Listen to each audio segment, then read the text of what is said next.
Hey everybody, thanks for tuning in to PDubs Arcade Loft. Appreciate you hanging out upstairs with us. And on today's episode, we're going to be talking about firmware 4.18.0 released today by AtGames. We now have double guns. Did everything else get fixed?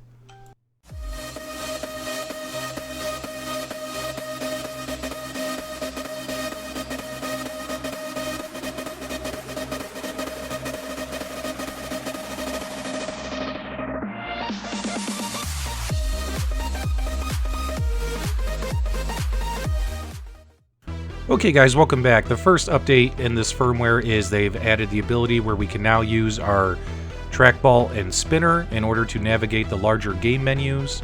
So for instance, starting right here, I'm just going to roll my spinner to the right and I change pages. Roll it again with my trackball, I change pages. Boom, boom, you're done. Kind of takes the place of hitting the C button. Now you can just kind of use your trackball to navigate the menu screens. When you go from the trackball and spinner and hit the joystick, there's about a half a second delay before it kind of goes back into joystick mode. As part of this firmware update, we have two new games added to our leaderboard category. The first game is Lock and Chase. This is a game where you control a thief whose job is to grab as many treasures and other loot as possible and exit that maze to freedom, but the super detectives, Stiffy, Smarty, Scaredy, and Silly are on the beat to bring a stop to your hijinks.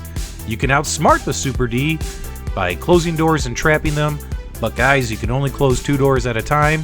Good luck. Can you pull off the heist? Can't wait to see your scores on the leaderboard. Now I suppose it's only fitting, since we had Magical Drop 3 added to the leaderboards, that the next game added is the OG, the original.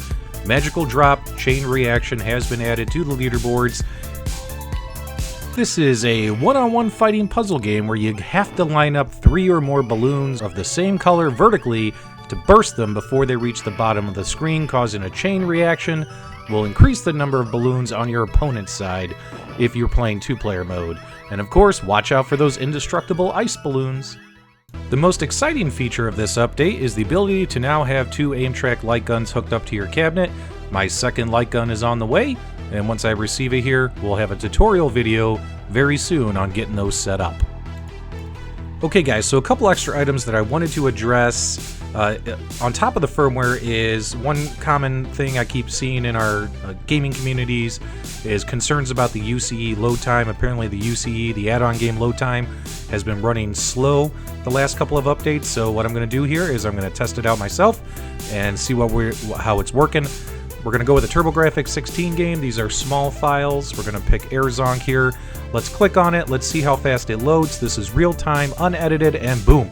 It popped right up within a matter of 3 seconds. The game loaded and fired up. That's good to see. Now we're going to go ahead and we're going to pick a Sega Genesis game. Again, this is a smaller game file. Let's take a look, and boom, within a couple of seconds, it loaded as well. So I don't know if the user may vary or your mileage may vary, but for me, the basic games, which these are pretty small files, these are loading at a good pace. Now let's kind of move on to, let's pick a Sega CD game. Okay guys, now we're going to pick a Sega CD game, hit the button, and yep. Guys, within 3 seconds, they're loading for me. Again, user mileage may vary. I don't know how much stuff you have on your USB drive. I do have a lot on here. This is a 32 gigabyte USB drive, and I have it loaded up maybe with about 16 gigabytes of games. It's about half loaded. And the load times, definitely I'm seeing an improvement versus last week. If you're still seeing a slow load time, let me know in the comments below. Let me know what core and what games you're trying to launch, and maybe we can pass that along to AtGames and let them know that it's still loading slow, but for me, it's loading okay. Okay, the last thing I wanted to double check for myself, you guys, was the OTG stability, the USB OTG feature. When this was launched a month ago, it worked really good for a couple weeks, and then a lot of folks in our community, as well as myself, noticed the last couple weeks the OTG mode was not as stable.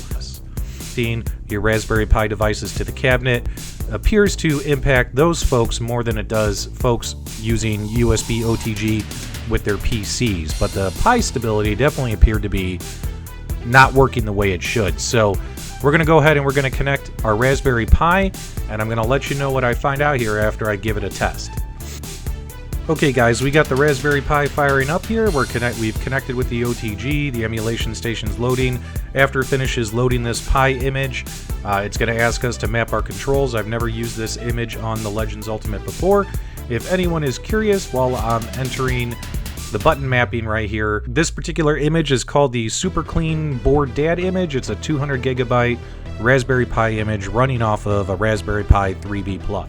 It definitely is a super clean image. There's really not a lot going on with the menus. They're not very interactive. It's just very point and blank, and here's what it is. So yeah, it's definitely a super clean image. All of the games don't have custom bezels or things of that nature. They literally just all have the main bezel or the TurboGrafx 16 bezel, things like that. It's not a really customized image.